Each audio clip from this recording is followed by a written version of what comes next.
Hey, what's up, guys? Welcome to episode 4 of First and 12 Ounces. We got the full crew here now, so we're going to roll with it and cover everything from last week going into this week and touch a little bit of NFL for y'all because we are NFL fans as well. I know Buddha's excited with his Saints and what they're doing in New Orleans, so we'll touch on that before we end up with it. But let's start off with some of the good games this past weekend. There was a lot of games that were close, a lot. Arkansas took Oklahoma State to overtime and ended up losing it. It looks like Arkansas might be a sleeper in the SEC to kind of upset some teams and shake some things up. I didn't expect it from Arkansas whatsoever. I didn't expect them to look good. Their first week's game kind of made me raise my eyebrows because of that young quarterback, and then to play Oklahoma State and pretty much shut Ollie Gordon down for the majority of the game. Um, he really didn't do much all game until overtime, and then he ended up winning it. That was a crazy one. Tulane to Kansas State to the wire. And I think we all thought Tulane would take a step back with them losing their head coach, but evidently their athletes are still like, hey, we can still ball here. Um, Illinois upsets Kansas, the top 25 team that falls. Iowa loses to Iowa State, another top 25 team falls. Georgia Tech falls to Syracuse, another one that falls. Penn State escapes. Bama looked rough. Tennessee just mollywopped NC State to the point that the ACC looks like one of the weaker conferences after that to me because I thought NC State was strong. Other than that, the other big one that I wanted to touch on, and I'll call him out again this week. I've been calling him out on Twitter. I'll call him out here again. I don't know what we'll call this Cam segment. For his OU tribute. OU is not a good football team whatsoever. There's no high. They're not a good football team. Jackson Arnold is not a good quarterback as of right now. That offensive line is atrocious. They were 4-14 on third down. They threw for 174 yards. They rushed for 75 yards. They punted 8 times. Missed the field. Like, they did everything they could do to lose that game. If it wasn't for that safety, I think Houston kind of goes down and probably kicks a field goal to win it. What did y'all think about it? Well, I think it's a really bad win. I mean, Houston seems to not a very good team. They got blown out in week 1 by UNLV. Yeah, absolutely. It's just I don't know the upside. I don't see the upside that Cam always talks about, and he's me and him got into it on Twitter a couple times about it. I don't see what he sees. That offensive line is atrocious.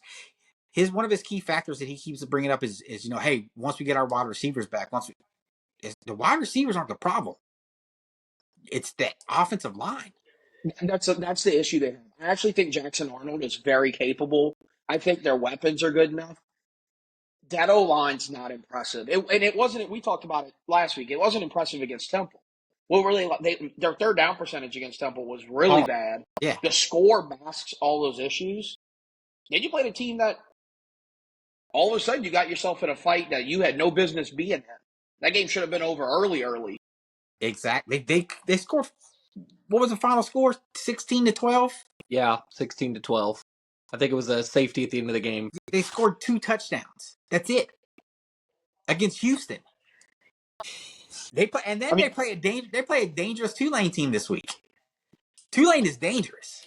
Yeah, you play a Tulane team that just took Kansas State. Down to the absolute wire of the game and barely won. They squeaked by with some questionable refereeing in that game. I mean, Tulane put themselves in a position to potentially win that game, and they got some couple questionable calls. I mean, that's a good Tulane team.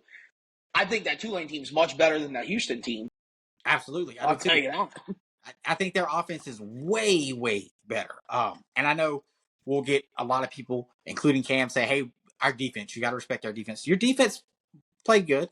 They made the plays they need for y'all to win the game, but they can't keep bailing y'all out. They're going to be kept on the field longer than they need to be moving forward. Now, I'll say this in Cam's defense, because I know when he's listening, I do think week 2 is the hardest week in college football for a lot of teams. I think you lose the hype of the season opener. Most teams don't play a big opponent, which is why I think playing a big opponent week 2 should be the move. But if you play a nobody week 2, it gets hard. I mean, if we go down and look at who played, LSU didn't look great. Alabama didn't look great. Notre Dame didn't look great, obviously. OU didn't look great. I mean, there's a lot of teams that Arizona didn't look great against Northern Arizona. Like week 2's a really weird because you lose. It kind of gets lost in the shuffle of like, okay, now we can get ourselves ready for conference. And there's usually a lot of tough games in week 2. Yeah, I completely, I agree. I didn't know what to expect. I think OU's issue is their offensive line and they don't really know what they want to do because they try to run the ball when they can and they virtually can't. So they're pretty much a passing team the whole time. Moving into conference plays, it's not gonna work. It's not gonna be that easy. You're gonna have to mix it up and do a combination of both. Otherwise, they're just gonna drop back into coverage and that O line's not gonna hold up. I mean, you got to think this: they go Tulane next week. Then they got a team that looks like could be the third best team in the conference right now in Tennessee. I mean, they very well could be sitting at. They realistically could be sitting at 3-2 going into Red River. Yeah, which is, I mean, and crazier things have happened in Red River. Texas has put a 3-2 team in there and beat a top ranked OU team. So yeah, Texas is not going to overlook that game whatsoever. But we'll get to that more when it gets closer to it. You spoke on it. Let's go ahead and touch on it. I know as much as Bo doesn't want to. Notre Dame, 14-16 to NIU. There's really not much to say. I mean, for those that tuned in and watched the game, Riley Leonard looked atrocious. Our O line, I mean, obviously the inexperience there, it got exposed. I mean, I don't know if anyone heard some of the announcers, but they had some kid that was a walk on that's been there, and I mean, he tore us apart. He was getting QB touches and rushes every other drive, like every other play. So I don't know if it comes down to either a coaching issue or it comes down to Leonard, but I mean, you got to figure something out. And I mean, our defense played as good as they could, but I think they're wanting Riley Leonard to play like Sam Hartman from last year, and I get it. Hartman did not have that great of a year at Notre Dame, but Leonard is not a gunslinging quarterback. Like, you have to play to his strengths, and he's an improviser. Kid's going to go out there. If his read's not there, he's running. And if he can't run and you want him to stay in the pocket, yeah, you're screwed. And, I mean, obviously that showed. And NIU capitalized on that and, I mean, rushed the tar out of him the whole game. Now, granted, he had a couple good throws. I mean, he looked okay, but yeah, it was a tough loss all around. And I don't think I don't think they were prepared for that game. I mean, I know it should have been a cakewalk. I mean, they paid him to come play, and they lost some money on it. So it is what it is. In total yardage, NIU had almost 100 yards more than Notre Dame. They had 388 to Notre Dame's 286. They were 3 for 10 on third down. So third down percentage, I'm going to speak heavy on it probably throughout the whole podcast because you've seen teams that struggled. It was the third down was atrocious on all aspects. Another thing that I noticed too in some of these games, closer games and everything else, and losses, when you're leading tackler as your safety, that's never a good thing. That's never a good thing. Unless you got him coming in off of blitz or playing up close, if your safety has the majority of your tackles, that's not a good look. I think Earl Campbell said it to another Texas DB rookie on the Ravens when they were together. Deshaun literally said to Earl, he's like, "Man, I haven't heard Earl Thomas's name all day." He said, "I play safety. You don't want to hear my name. It's not a good thing for you to hear my name." I mean, that's a good point. Like, if your safety's making the majority of your tackles, that's not a good situation. That game was crazy. They got Purdue this coming week. I don't know how that's going to turn out now. It just raises eyebrows of what's going to happen at Notre Dame. And honestly, Buddha kind of said it too. Buddha said if Freeman starts losing some of these games, he's going to be in a hot seat. I think his seat just got a little bit warmer. I think Notre Dame hired the opposite of Brian Kelly is what it's starting to look like. Like, Freeman gets up for the big games. Like, regardless of what we want to say about A&M, like, that was a big game. Yeah. Week 1. And they got up. This is now a couple times now where, I mean, it happened against Marshall, right? This is now becoming a pattern of, like, you play these nobody teams and it's flat. Now, the Riley Leonard thing, like both touched on, that's very confusing to me because the offensive coordinator is Mike Denbrock. He just won a Heisman with a running quarterback. You would think he's got this is a match made in heaven. And it looks like he can't figure out. Notre Dame's the only team it's like one of the only teams in the country that doesn't have a passing touchdown. I think there's only like 6 teams in the country that don't have one yet, and Notre Dame's one of them. And going into the year, we talked about Riley Leonard. Like I thought he was pretty damn good. I thought he And was he's too. just, and he's not. It's not Yeah, like I mean, I thought definitely like y'all said. I mean, with the transfers and stuff we got in, and their accolades from whatever schools they were looking at or where they came from. I mean, they look like good fits in the offense. I mean, the one good highlight would be Bo Collins. I mean, he's at least looking decent. He's making his catches he needs to. I mean, it's nothing flashy by any stretch, but I mean, yeah. I mean, the quarterback play's got to get better, but either that or you're just going to have to stick with the run game. Only problem is you don't have Audric Estime like you had last year that could just barrel through 6 guys at a time. yeah. So, I mean, you Or an offensive line that can give you any kind of crease for you to. that too. Yeah. You don't have Joe Old on that left side, holding 3 guys back at the same time. So I hope we figure it out, hopefully it was just a 1-game fluke and then, but I mean, you just got to be better. Got to be better week in, week out, Absolutely. So. Absolutely. Let's go ahead and touch on LSU's win, 44-21 over Nichols. Sloppy first half, super sloppy first half. I was confused about it, kind of just didn't know what was going on. I think LSU's in a similar situation as Notre Dame, as they kind of don't really know what they want to do with the ball, because Nuss is so good at throwing the ball, but then y'all don't transition it into a run or anything like that. Like, again, this week, I think y'all finished with a total of It was 64 like, rushing, yeah. 64 rushing yards. Like, And that's the long was a scramble. like I'm not getting it. I mean, Nicholls State should have never been in the game. It was crazy to me. And then another key factor that stood up, and then I'll let you take over, is what are they doing with Perkins again? I think right now it's looking like they're going to move him to that star position, which is where he belongs. You know, and I don't have an issue with it. I actually thought the defense looked okay. There's a lot of moving parts right now in that defense with some injuries that have happened. The litmus test for me was more of the USC game, so I'm cool with the defense. I trust Blake Baker, but I think he needs to roll up to that nickel star role. It lets him play coverage, which he's an elite coverage guy. But I also think this. I think there's a little bit of Whit Perkins where people think every play needs to be a highlight. Now, he needs to play better than he's playing. He doesn't play well with his hands up the middle. But he's an elite coverage guy. Now, you get all the people go like, just let him rush the passer. He weighs like 220 pounds. If you just tell him he's solely a pass rusher, it's not going to work.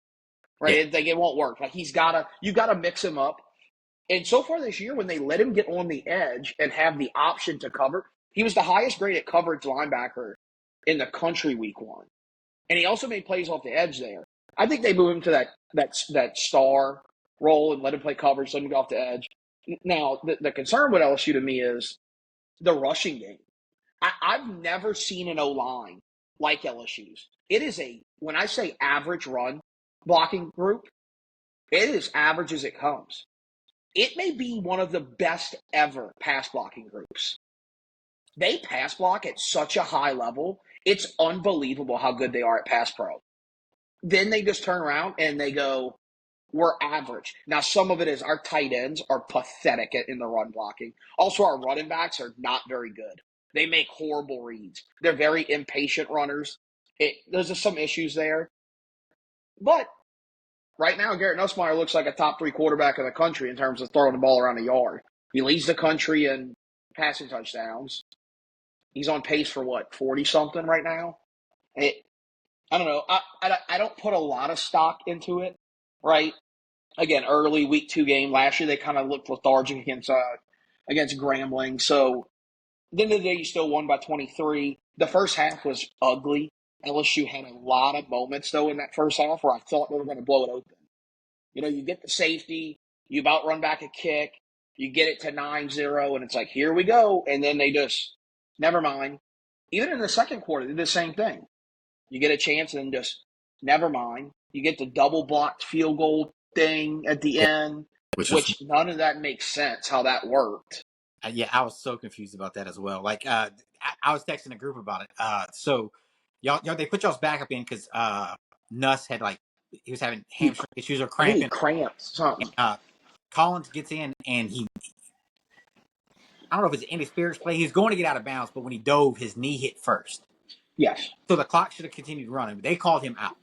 They line up for the field goal, kick the field goal, it's blocked. And as it's blocked, the referees say, "Oh, hold up, it's under review." Come back, put 3 seconds left on the clock, and then your kicker misses the field goal. What was more concerning to me about him missing that field goal was Brian Kelly's reaction on the way to the locker room. I don't know if you saw it. He was Yeah. chewing the kicker out like no tomorrow. So he talked about it today. Okay. So Kelly said that he chewed out Ramos not because of the miss or because of the block, because it was a weird time situation. He told him we have to be, and the referee came over and told Ramos something, and he got confused. So Kelly blowing him up was telling him, "I don't care what the ref tells you. Listen to me. I'm the coach. If I tell you we're doing something, do it. And if it doesn't work, it's my fault. Don't listen. Just tell him yes, sir, and move on." He's like, I was blowing him up for not listening to me, not missing it. He's like, that we can fix missing it. He's like, Yeah. he ran a different process than we're supposed to run. Got it. Because that was like I said, that was confusing to me. I didn't know he touched on that today or whatever. That was one of the things to me that stood out. Another thing that's kind of stood out to me is Will. He had his third false start this week. I Not sure if it's nerves or he's trying to get used to the cadence that Nuss is using or what, but didn't expect that from him. I think they're trying to do, from what I've heard from some local guys, they think they're asking him to do more in the running game than he probably should be being asked because the tight ends are so bad. That they think in run sets he's so overthinking because they're basically going, can you do both jobs? Can you block for the tight end and yourself? Which Because then they show tape in the pass pro, and it's like, God, this guy's a surefire top 3 pick. He's unbelievable. And then the run game is where it gets bad, and then that's where you start getting the mental stuff where it looks like he's too anxious to go. yeah. Another thing that stood out to me about LSU before we move on is that we've kind of said it. That defensive line, the defensive front has got to do something. I mean, they gave up 150 yards to Nichols. They also gave up 145 passing. I think the passing will probably get cleaned up more than anything. That rushing, they got to figure that D line out more than anything else. We said it was going to be an issue coming into the year. It's kind of stood out more than anything else. I don't know how they fix it early. I don't. I just don't understand it. There's some issues. I think the D line obviously is not. It's not a strong suit of the team. Like on the big long run that Guggenheim had up the middle, that's a missed tackle by Major Birds. Major Birds is a 5th year. And he's one of these guys that LSU rolls out. There's 2 of them. And they're just not great football players. Sage Ryan and Major Burns. They're just, neither of them are great. I don't know how they continuously find the field. So they have an issue right now with there's like 2 or 3 weak links in the back that once it gets past runs that should be 8-9 yard rushes that they're letting get gashed because we're missing the tackle. Yeah, Like Guggenheim's not a freak athlete. whatsoever. Yeah, and I was like, "Who is this kid? Like, what is he? What is he doing?" Touching on Major Burns, and like I touched on Notre Dame as well. He was y'all's number 2 in tackles for the game, and he's y'all safety. Like that's something you can't have. I didn't realize he had that. He was the one that missed that big tackle on that open run like that. That's issues Yeah. you cannot have, especially coming from a senior guy like that. Mason Taylor kind of disappeared for the offense too. Not He gets spurts of where Nuss will get the ball to him, and then it kind of looks like Nuss kind of just forgets about it. We'll see how it cleans up. Like I said earlier, that makes this South Carolina game a lot more interesting coming in this weekend. It doesn't look like it's the cakewalk like we thought it was going to be. Or for my seat, it doesn't look like it. I'm not. No, I don't disagree with you. I'll tell you the biggest issue I got with LSU right now. Some of this stuff is personnel stuff. Like you had a horrible defensive staff last year. I get you got some personnel. The Calvary's on the way. The recruiting class is phenomenal. My issue is against USC, you looked like you got out physical.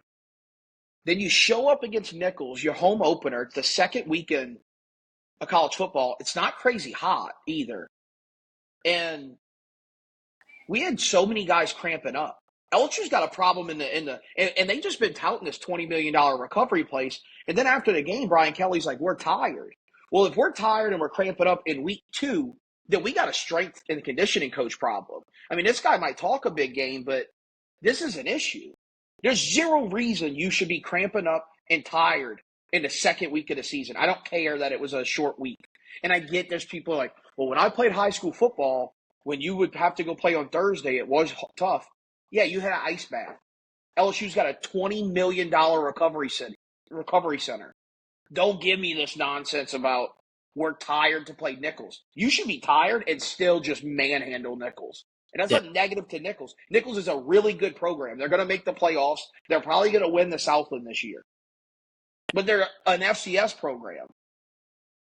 Yeah. You should be 50% and handle them. And again, you kind of got out physical a little bit at the line of scrimmage on the defensive side. You kind of got punched. And then guys are cramping. Nobody's talking about it in local media either.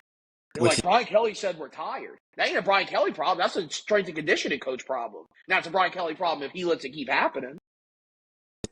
Yeah. So I had the game on, and when Nuss grabbed his leg, I was like, that better not be a hamstring, because if he's gone, then I don't know what this team is going to do. And luckily, it was just he wanted to go in before the end of the half, but Kelly wouldn't let him. When what's his name was still in, the young quarterback y'all had in, Ricky Collins. Yeah, when Ricky Collins was in, because Nuss was trying to run back on the field, and Kelly was like, whoa, calm down. We're going to take it to half, because there was only like 13 seconds left on the clock.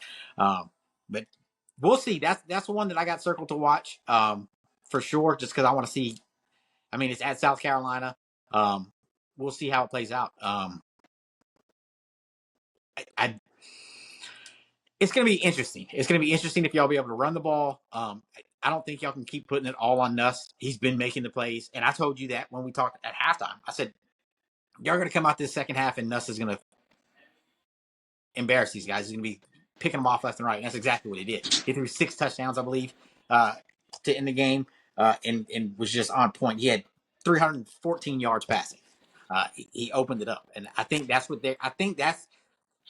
I'm worried that's what's going to become an issue. That y'all aren't going to be able to run the ball, and y'all are going to start leaning on Nuss too much, and then mistakes are going to happen because he's all y'all got.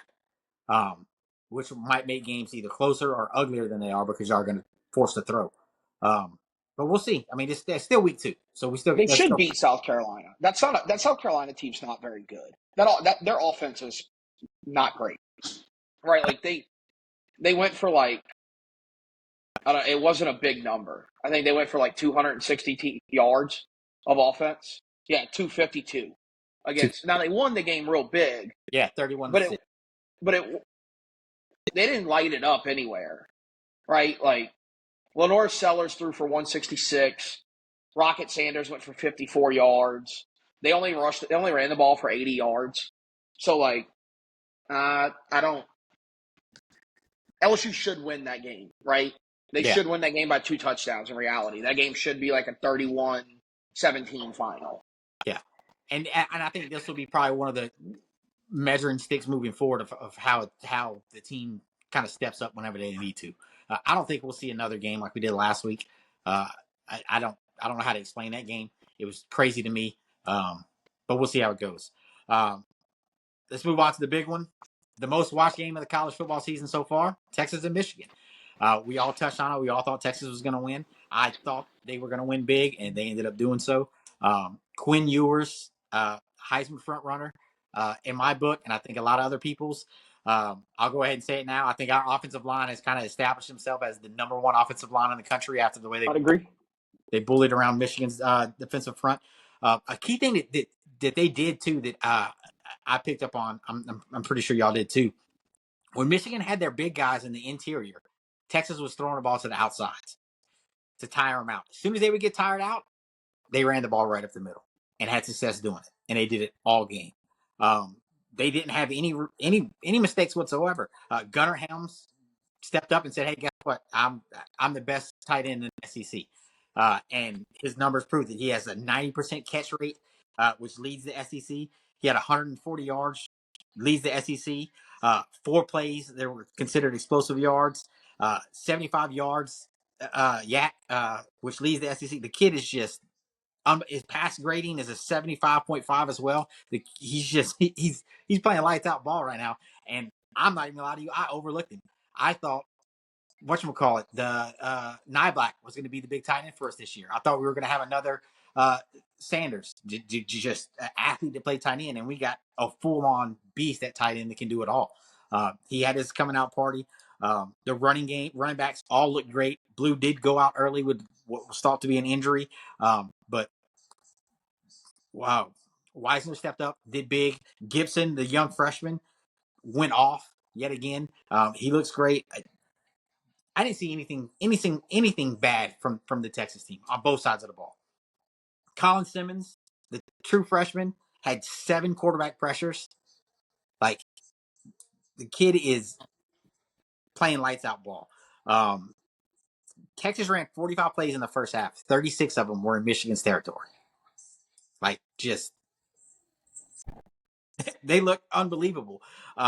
Jade Barron has the highest grade for SEC cornerbacks right now with the 88.9. Like, that game, it honestly looked like they could do no wrong. I think we punted the ball 3 times total. But other than that, everything was just, it looked like anything he called was working. They did come out of the second half and look a little slow and kind of look like he let off the gas a little bit. And then we're kind of just like, no, we gotta step back up and do it some more. It's going to be interesting moving forward. I mean, we don't have any other tough games up until OU. I mean, well, we got Mississippi State right before OU, and then we got a bye week before OU.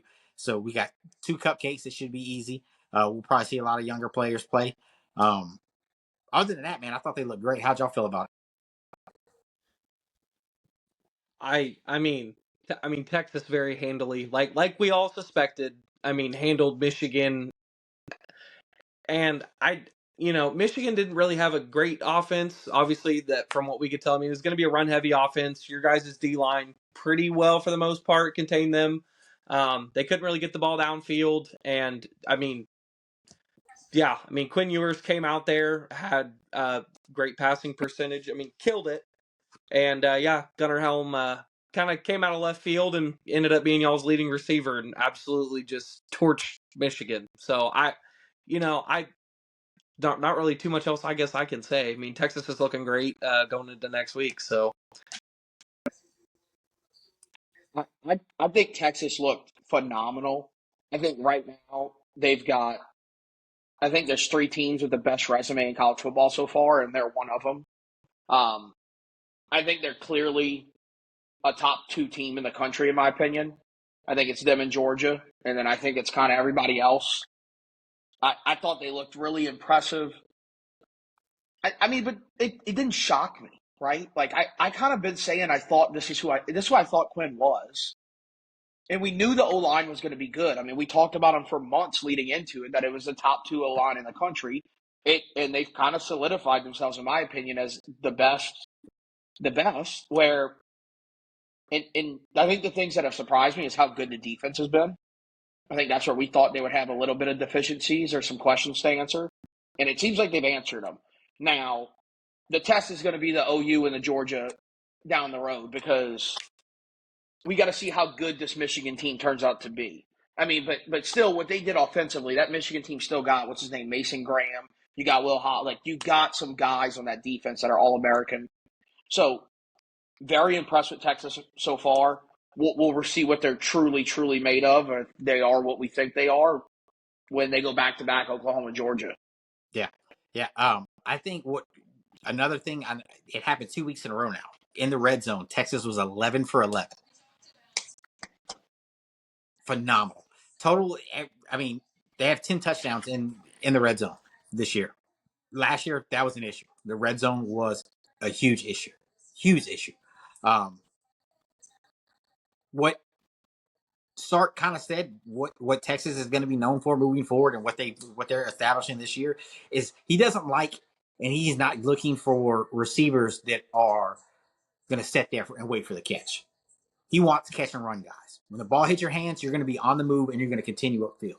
That's what he wants. That's what he used to have at Alabama when he was the OC there, and that's what he's getting. He's pretty much building at Texas. I'm pretty sure y'all saw Ryan Wingo's one reception that he had for 55. He was taking it to the house. He got shoestring tackled at the end. That dude is going to be a dangerous, dangerous weapon moving forward. But the more they implement him, Texas is so deep at the wide receiver position. The one thing I'm worried about is guys getting kind of upset that they're not getting their touches. But as of now, they're not. Everyone's all in, and that's what you need from your team. You want what they're putting out. Another thing Sark said that I loved in his press conference yesterday was one thing he did was he said we won the Michigan game. He said when we came back before practice, first thing in the morning I did was I showed him the Notre Dame NIU game, and he said, "Look how big their game was the week before, and then this happened. We can't overlook anybody. I don't care who they are. This can happen to you if you're thinking ahead. Stop thinking ahead and start thinking now. That game was last week. Now we focus on UTSA and moving forward." And I was like, okay. I mean, kind of got to like that when your head coach is like, hey, yeah, we had a great victory, big victory, but guess what? This can happen the following week. UTSA is coming off of a loss. I don't think they're kind of going to be much of a threat to Texas. Like we all said, I think we'll get the first test will be probably OU, and then we got Georgia after that. I think the Mississippi State game will be a good game too, just to see. It'll be the first SEC game to start the year. So moving forward, it'll be something good to see how it goes from there.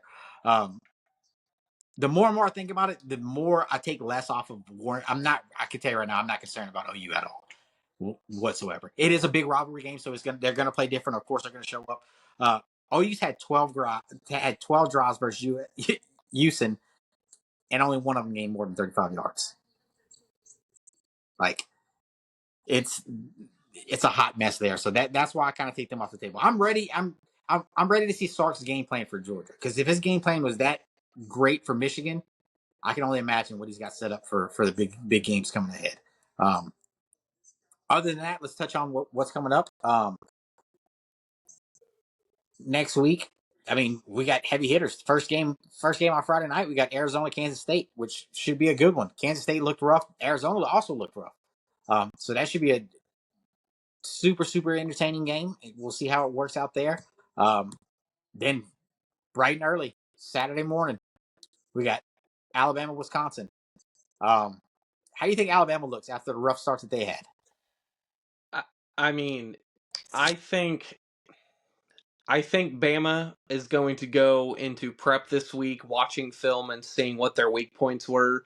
I think USF rushing as much as they did, actually being able to kind of contain Milroe in the pocket, that was huge. Takes away his feet. Now, granted, yes, he scored 2 touchdowns, but I mean, he finished the game. He had, I think, 0 rush yards or 2 because they kept getting him behind the line. He had to run for his life, which doesn't make any sense with their O line. But going into that Wisconsin game, I do think they're probably going to polish up, what they need to, and kind of game plan accordingly. I do still see Bama coming out on top of that game, but if they play like they did last week, I don't think they can. I don't think they can really expect a 4-touchdown blowout then to win by 26 in the fourth. So, but I mean, we've seen crazier things happen. So, but I still think Bama handles Wisconsin fairly easily, I think. Yeah, this is my no doubter of the week. I think Alabama wins this game by 3 or 4 touchdowns. I All really right. do. I mean, you gotta look at how USF played them last year. I mean, USF almost won that game last year. It was 17-3, and it was 10-3 really late. USF clearly they got Alabama's number. Like Alabama's not going to schedule them again for 20 years, right? Like I think they come out. I mean, it's in Madison. I think they come out, make a statement, and they go like, "We're still really good." Yeah, we're still Bama. Yeah, I think that game finishes like 41-17. Got you. Make sure I'm writing them down. Then the next one, Oklahoma State, Tulsa. I don't think it's really much of a concern. I think they wake up from what they did last week and Ollie Gordon just scores big. Yeah, So let's hope Ollie Gordon can rush for more than 50 yards next week. yeah. Then the next one also at 11 is LSU South Carolina. It's going to be a bit. I think it's going to be tougher than all of us think. But I don't know. I can't I can't put my finger on. I don't know what LSU team's going to show up. If the LSU team that showed up against USC shows up, I think they easily win over South Carolina. If they kind of have issues of what they're going to do, I don't know what to expect from them. I honestly don't know what to expect from them. I've got LSU winning here. I actually think game day does a lot for LSU because after the USC game, all you heard locally was, well, you can't show anybody anything until the Ole Miss game. Throwing this game on game day all of a sudden makes it a game that you got to be up for. Kelly's actually done pretty good at 11 o'clock outside of the one Tennessee game. But this game feels similar to last year when they went to Mizzou. Everybody was like, well, you should beat the brakes off of Mizzou. And then you found out the Mizzou team, that game turned out to be a good one. I think this game has got similar vibes to that in my head. It's a weird environment. It's a good environment, not a great. It's really fun, maybe not crazy intimidating. I think LSU gets up for it. I think they look good. I think LSU, they're favored by 7. I think they win by 10, 10-ish, something like that. That's where I'm leaning to. You don't have any injuries, did you? Any new injuries? We had the Guillory one, but we knew that. Yeah. Yeah. But no, nothing. And this week we're actually expected to get back Chris Hilton and Cal Parker, the 2 receivers that were out week 1. So we lose D line, but we add more weapons for us. Just what he needs. Somebody else. Well, I mean, we might need it. I mean, because we might have better run the ball. We might need it to every weapon. Yeah, I get you on that one. The next big one, or well, let's go with Bo's upset of the week. Memphis over FSU. Memphis, 5.5 dogs going into the FSU game. Their quarterback, cannot remember the name off the top of my head. Really, it's my sister's alma mater. I've been kind of cheering them on for a while, but I mean, they have a pretty quick offense for the most part, from what I've been noticing. Like to air out the ball quite a bit. They have some sneaky running play here and there. Watching FSU absolutely just fumble to some of these. I mean, to Boston College. And then, you lose week 1 or week 0 as well. Like, I don't know what y'all got in the tank, but I mean, Memphis could, beat the brakes off of them going into this next week. They just beat Troy. I think it was 37-21, something like that. And really, they shouldn't have even allowed them to score 21 points. But they do kind of give up. They do kind of give up late if they're ahead, so that could be a problem. But DJ, you got to step up your game, buddy, and you're looking like crap. So there's not much more else I can say about that. So, I'm taking Memphis in that game. Like I said, 5.5 point underdog. So that's also going to be one of Bo's bets for the week. So we're going to go ahead and just drop that now.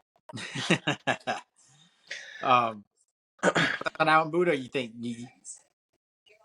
I think it's going to be a better game than people think. This Florida State team kind of reminds me of the Clemson team from last year. At some point, I think they still figure it out. I mean, they still got pros on that team. I think at some point they figure this thing out and they get themselves to a 6-6 season. I don't know if it happens this week. That's a sneaky 11 o'clock start. People are not going to be very excited to go to it. Like, it's kind of like, bleh. Yeah. I don't think the atmosphere is going to be great. I think Memphis, it's still a helmet game for Memphis, right? Like, I think Memphis is going to show up being like, this is a marquee win for us. So I think I don't know if I'm ready to call the upset, but I definitely think it's well within the realm of possibilities. Yeah, I think I'm on the fence with you there too.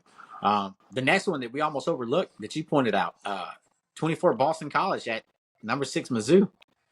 Seems like it's gonna be a good ball game, especially the way Boston College looked against FSU.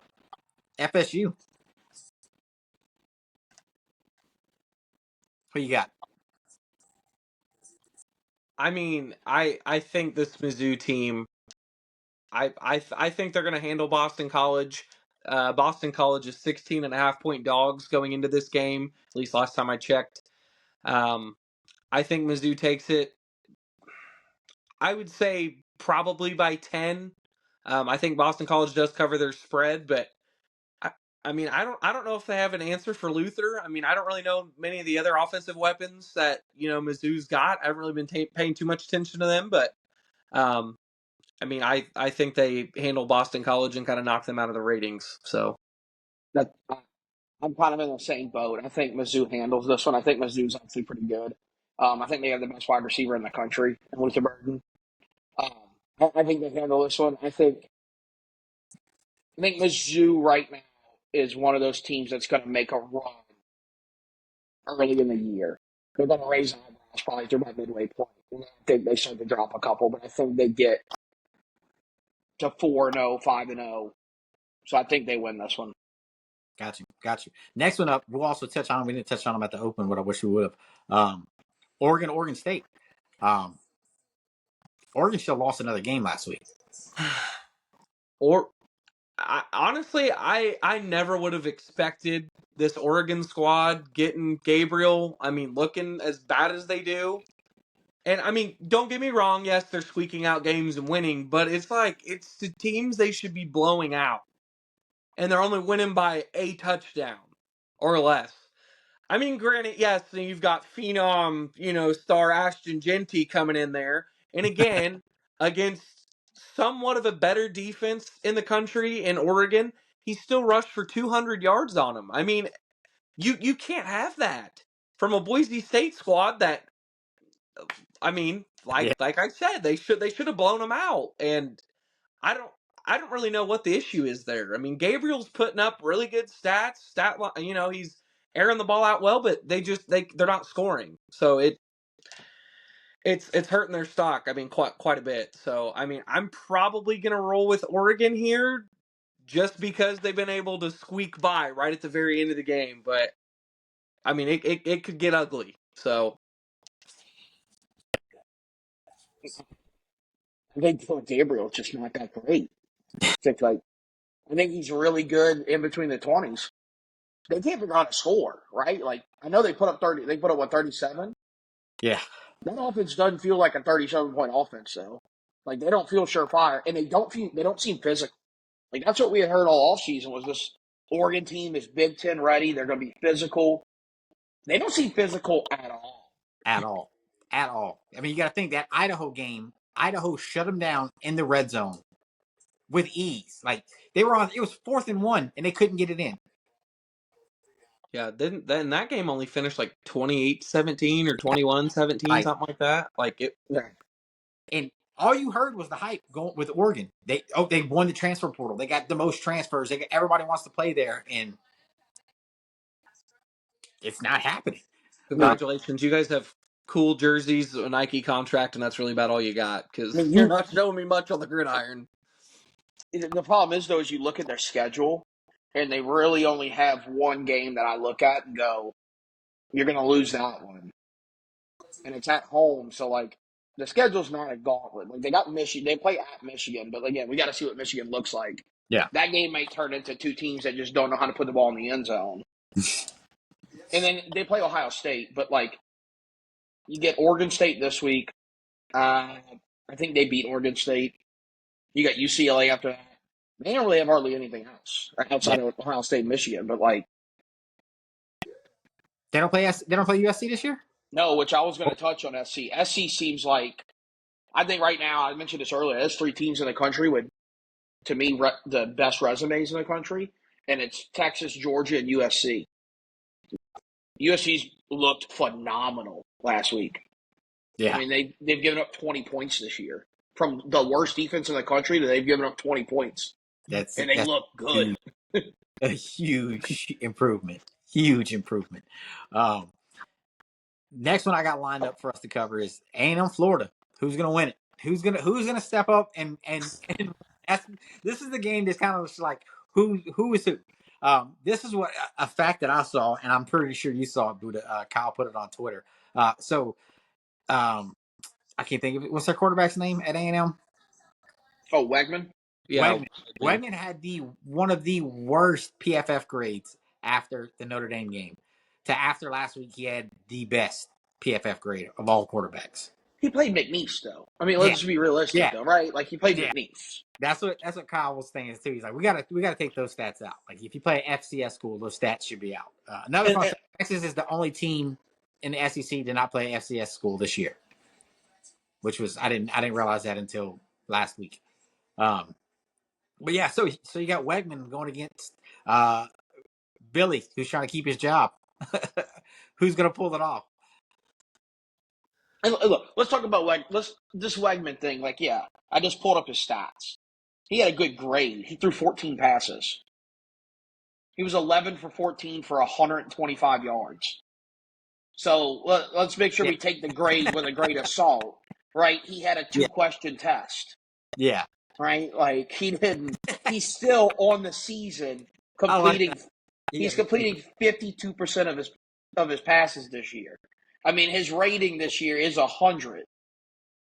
His QBR is what? It was 29 against Notre Dame, and it was 72 against McNeese. Like it, he's not good. I love the he had a 2-question test. That's that is Yeah, awesome. that'll be a good clip.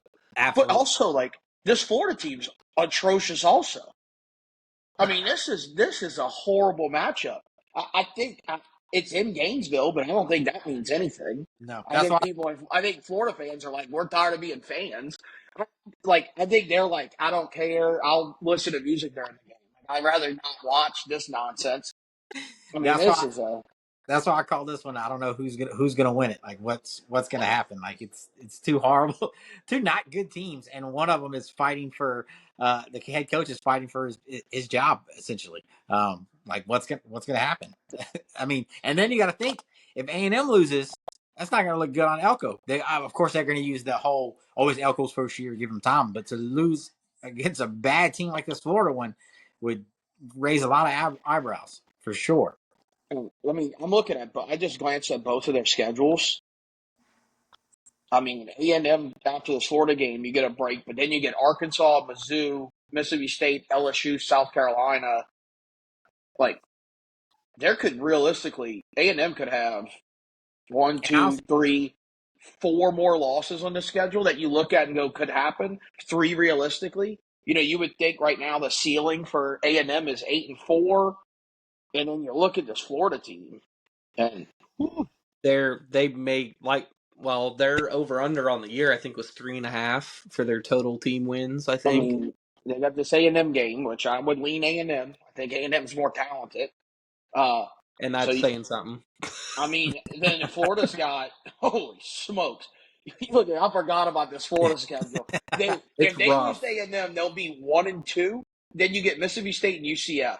I think they can win those. The UCF's gonna be tough, but then here comes the gauntlet, boys. We got Tennessee, Kentucky, not so much. Then you go number 1 Georgia, number 2 Texas, number 16 LSU, and number 5 Ole Miss. I mean, they realistically could finish this thing with 1, 2, 3, 4, 5, 6. I mean, you got to think the ceiling for them right now is 6 wins, and that's probably being optimistic. They're probably realistically a 3 or 4 win team. and I picked them as a sneaky team this year, and boy, am I regretting that. Like, wow, They they've might just. sneak their way into a bowl game. I don't know. I don't know. I don't. I don't know who's going to coach it because I think Billy might get at the rate it's going. Billy might get early exit. That's just they have not been playing good ball, and I don't know if they will ever show up and play it. Um, I'm trying to see what other big games do we have. Kentucky, I mean, Georgia. I think you're Georgia handles Kentucky easy. you're early in the season, so like Yeah, let's not gripe about having only 4 or 5 decent games this week, because then you get into next week and you start getting some. Well, next week sucks. We got USC Michigan. That seems like that might be a stink fest. Yeah, I have to wait till we get to the week 5. Week 5 looks a little bit better.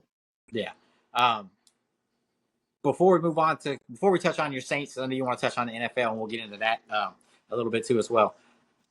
Here's my golden question that I had circled all week for us: Is prime time over in Colorado? Yeah, well, it was never prime time. First of all, it should have always been 11 a.m. They never should have ever got prime time. I know they got Prime as the coach. That ain't a prime time football team. I'll tell you that. That's a play at 6 o'clock on Friday night team. If you're gonna get viewership, that team's bad. They're bad. They got two great players. That's how I look at it. It's two great players and then a bunch of horrible players. And Nebraska's pretty good, but Colorado stinks. They stink. Yeah, and then when you have your two best players on your team arguing on the sidelines, that doesn't say much either. I don't. I said it on Twitter, and I'll say it on here. To me, it looks like Prime is coaching that team like you coach a team on college football when you're there just to get through the season and go somewhere else. You're not That's exactly what recruiting. he's doing. You're not recruiting. You're not putting anything. You're looking at two stars or the best players on your teams to show up and make plays, and then everyone else you're not worried about. Because if he would have been worried about it, he would have fixed that offensive line with recruiting and a transfer portal, which he did neither one of. And then it doesn't seem like he's looking forward to what's going to come up after this. Like I don't get it. I don't understand it. It just. And then Shador left the field with 2 minutes left. I mean, I'm to the point where I'm like done giving them the time of day. That's the only reason we talk about them is because everybody just gives them the time of day. I mean, they're just not very good. They're a bad college football team. Yeah, Yeah. and they play Colorado State, who took them to overtime last year. And they're going in there without their second best corner because Shiloh's hurt, I'm pretty sure. He had to have surgery. He'll be out for, I think they said 3 or 4 weeks. Yeah. Yeah. So, I mean, I think Colorado State's going to walk all over them. But that Colorado team, I mean, they're rough to watch, especially if Shador can't make any passes. And that was it's relevant every week, but it was very relevant when Nebraska's D-line was getting to him every single play. I mean, he couldn't do anything. He couldn't even lob one up to Jimmy Horn running a screamer route right down the middle, and hopefully he catches it. So, they looked atrocious. So I said that was the last thing, and then I forgot about. I didn't forget about them. We mentioned them earlier, but I'll ask y'all both: how real is this Tennessee team? Buddha's just shaking his head. I mean, Nico's playing well, but they're not playing anybody. Exactly. People got caught up in that NC State was ranked.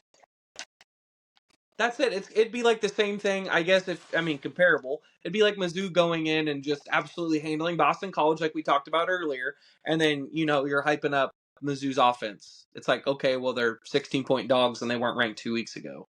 And they probably wouldn't have been on anybody's radar if they hadn't have beaten Florida State. Same thing. We get caught up early in the year on the number next to the team when it's kind of a guesstimate. Again, Boston College got ranked because they beat Florida State. We kind of are in the same boat. We all think Florida State's not very good. Yeah. Right? So, I think it's similar. Like, you look at a team like NC State, how good is that team? It's not like they really played well week one. Now, I think Tennessee's good. I don't think they're a legitimate threat to win a title. Got it. That's what I want. That's kind of what I want. They're one to they're getting all the love, and it's because of the big numbers that they're putting up. But like y'all both said, they haven't really played anybody. Exactly. NC State was coming in super overrated from the looks of it moving forward. But let's touch on NFL. Let's touch on somebody that Buddha needs to give flowers to, who Buddha has been given the stink face and everything else to since we started this podcast. Buddha, you got something to say about your quarterback down there in New Orleans? Yeah, I thought he played great. He hasn't. I haven't changed my opinion on him though, right? Like, you don't get to be dog shit for a whole year and have one good game against the worst team in the league, and all of a sudden. And here's the deal. I thought he played great. I thought he played really confident. He was very efficient. End of the day, he had 3 touchdowns, which is terrific, and he only had 200 yards passing. Yippee, whoop-de-doo.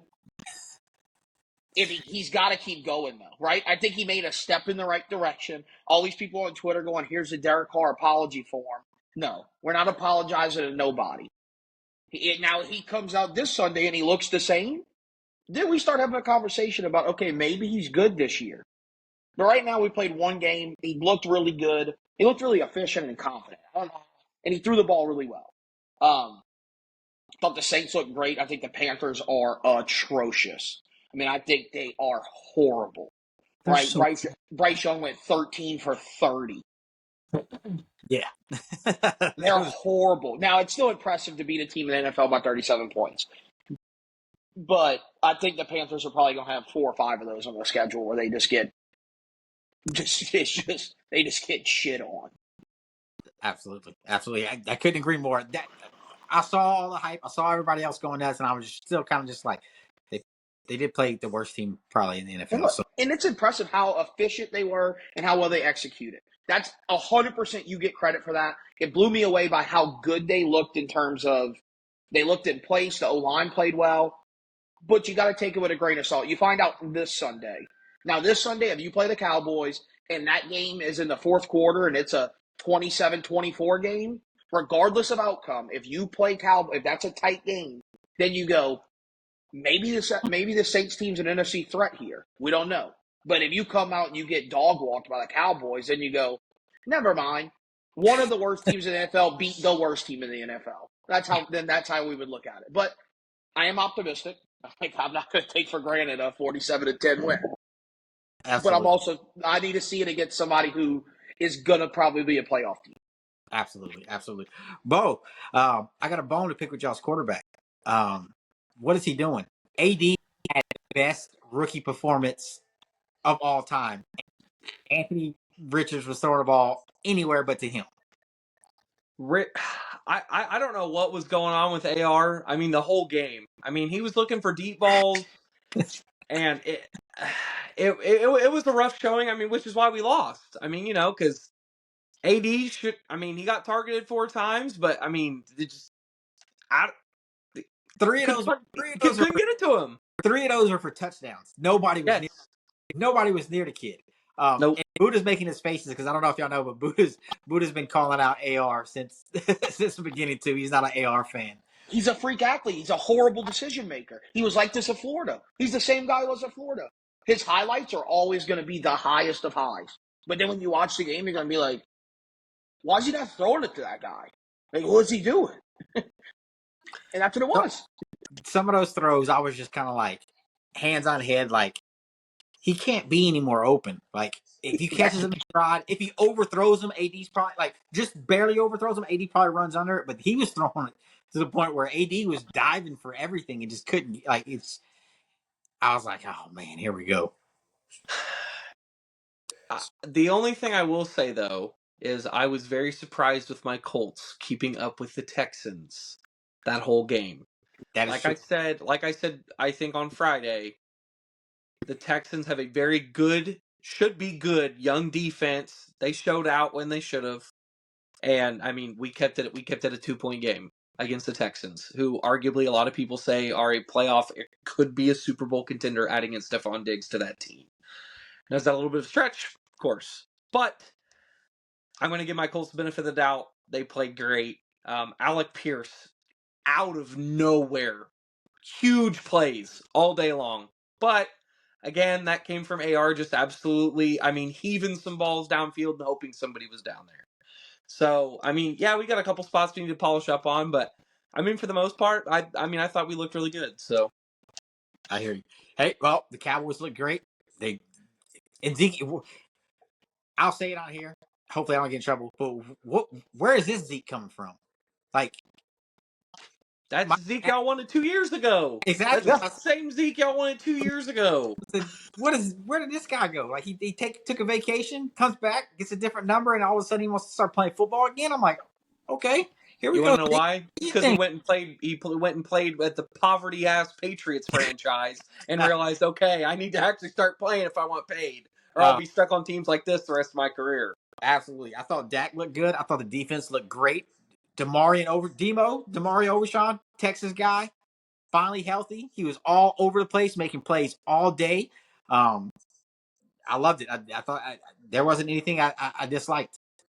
There was no part of me in that game, and I don't even know what books were thinking, and they had you guys as underdogs in that game. Deshaun Watson's bad. Oh my! That offense strictly runs through Nick Chubb when he's playing. And when you don't have Nick Chubb, I mean, I understand y'all got Jerry Jeudy in the offseason. You've got Amari Cooper, who had, good spots last year. That's when Joe Flacco was thrown to him. Deshaun Watson needs to hang it up. Dude looks bad. And Yeah. I don't know if there's any fixing it. Yeah. I don't know if it was a step back for the Browns defense or the Cowboys offense. Did they get that good that quick? I was scratching my head on it because that's the number one defense from last year. Well, I think they did a pretty good job at containing Myles Garrett to an extent. But I mean, again, the dude's a freak. I mean, it was week 1. I mean, how's he going to look, later in the season? So, obviously they had some cobwebs they needed to knock off, especially with Deshaun being out. I mean, back half last year, and they were playing with Flacco. So, yeah, I mean, y'all looked phenomenal. I just wish, CeeDee Lamb, I feel like could have played a little bit better that game, but he was getting double covered every time he, was running around. So Yeah, you're gonna probably do that for the majority of the year. yeah, but Brandon Cooks looked great though as a second option, and Absolutely. Ferg had a couple really good catches. He did sprain his MCL. I was about to say, I think I saw he had he's going to be on injury probably for 2-3 weeks, I think, something like that. Which looks good for the Saints because that takes a weapon away from Dak. But let's touch on that. We got a big one coming up. Huge one. Yeah, Both of our teams heading off. It's not LSU and Texas, but it's the Cowboys and it's the Saints. I always love when they match up. It should be a fun game. It's in Dallas. But before that, you got something going on Friday night. Buddha, go ahead and tell the people about it. Yeah, so if you're going to be in town for the Saints-Cowboys game, if you're a Saints fan, if you're a Cowboys fan, you're also invited. But we're doing a Saints meetup. Me and my guy Trizzy Trace from Chat Sports. We're doing a meetup Friday night at 7 o'clock at Doty's on Greenville. The address is 2821 Greenville Avenue, Dallas, Texas. There's a couple around town. That's the one. It's in Dallas. The other ones are like in Rockwall. We're doing the one in Dallas. 7 o'clock, we got the rooftop. It's all confirmed. Right now, we've got probably 30 people committed to coming. So that'll be a good one. And, we'll have a whole lot of fun. And then let's hope Sunday the fun just keeps going. Let's hope the Saints can figure it out. I think regardless, it's going to be a really good game. Saints have a really good defense. We got to see if the offense can stay on track. I'm excited about it. I didn't think I was going to be this excited, but after both teams blew out their opponent in week 1, this feels like an early season matchup of maybe 2 playoff teams potentially. We'll see. It should be a good one. So, yeah, if you are a Saints fan and you want to celebrate before y'all lose and get sent home Sunday with a loss, go see Buddha and have a couple beers. I'm sure me and Buddha will put a little bet on it somehow or another just to have some fun with it. And here's the deal with Doty's, man. If you're a Saints fan and you're in town, come to Doty's. I go to Doty's on Sundays just to go watch the games. It's always a good environment. It is a Saints bar, right? So they're going to play Saints music. Like, it is a Louisiana. It's specifically a Saints bar. So come Friday night at 7. It's not 7 till a time. It's just 7 until we decide we're going to leave, right? Doty's is fired up about it. We're fired up. Come pull up on us. Come have a drink, talk some Saints ball. Be a good day. Absolutely. We're already at an hour, so we'll call it there. One of our longer ones, but hey, we covered a lot. Got some NFL in there as well. We'll start including the NFL moving forward as well because we're all big NFL guys as well. So we'll have fun with that.